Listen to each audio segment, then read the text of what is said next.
এটি গাজীপুরের একটি গ্রাম, যা হ্যাঁ, খুবই দিনের সুন্দর বেলায় কেমন আর ছমছম। মায়াবী একটি গ্রাম।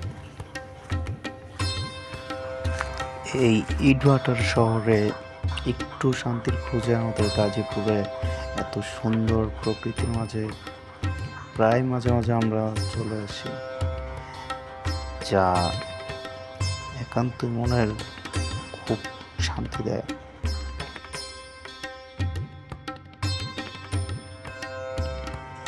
তবে খুব ভয়ের কারণ আছে,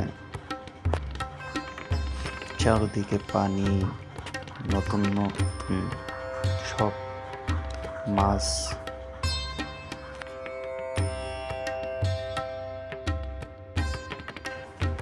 আর পাখির ডাক তো আছেই সাথে। আমরা হাঁটতে হাঁটতে যাচ্ছিলাম এক বিলের মাঝখানে।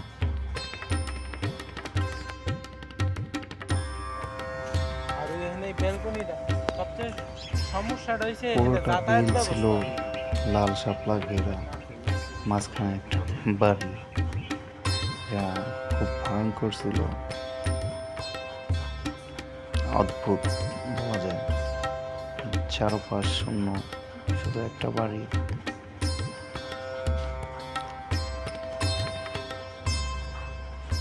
মন বারবার যেতে চাইলেও সেখানে যাওয়া সম্ভব ছিল না। তাই আবার বিকেলে এই সৌন্দর্য দেখে বাড়ি ফেরা